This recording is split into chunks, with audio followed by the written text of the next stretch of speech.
sibuyas at saka bawang. Ating isusunod ang baboy. Itong baboy, pinakuluan ko lang to guys. Malambot na to. Ini bago ko ihalo. Luto na yan. Para mabilis at malambot kainin ang ating karne sa pansit. Pinakuluan ko ito kagabi guys. Itong baboy, bilis. Para ngayon, naligi na iwain, malambot na siya. Susunod natin ang pork cubes. Lagyan ng soy sauce. Kaunti lang guys para may lasa yung karne. Makasunod yung lasa ba sa laman. Susunod natin ang gulay. Yung carrots at pag-ibin. Atin na isabay ito guys. Pagkakay. Carrots at pag-ibin. Marami tayo ngayong gulay. Maraming gulay yan. Pansit natin ngayon.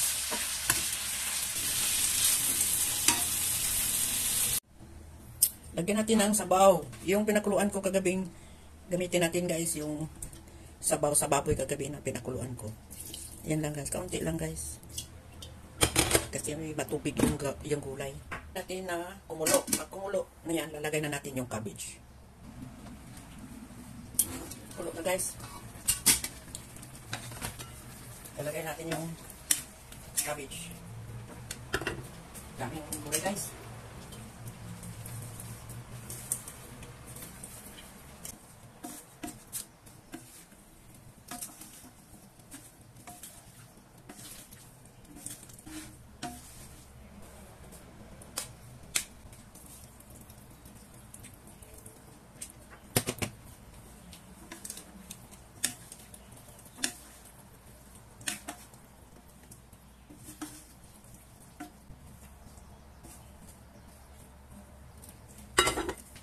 Natin kumulo yan guys.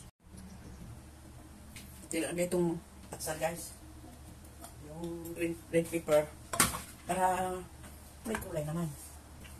At atin na itong tatanggalin. Kasi hindi pa kasya.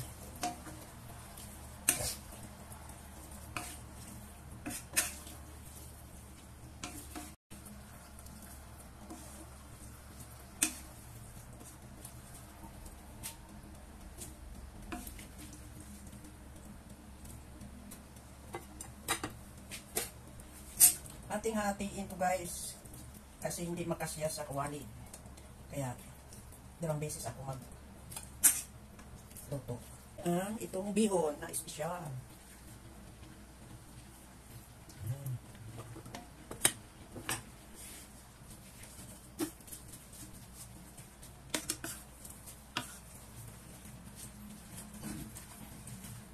Halo lang, haluin habang lamot yung pansit, yung noodle, ipon.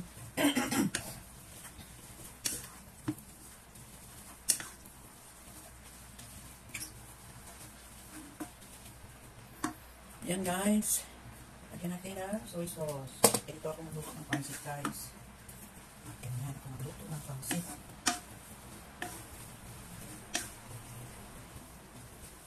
Tapos, lagyan natin ang kulay-kulay. Yung dark soy sauce. Lagyan natin ang dark soy sauce. Ayan. Ayan ang dark soy sauce natin. Para naman magkaroon ng kulay.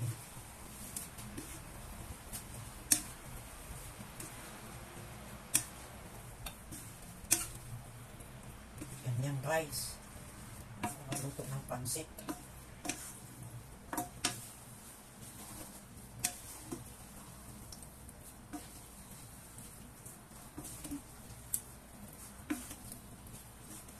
Ganyan ako magluto ng pansit. Maraming gulay. Ayan guys.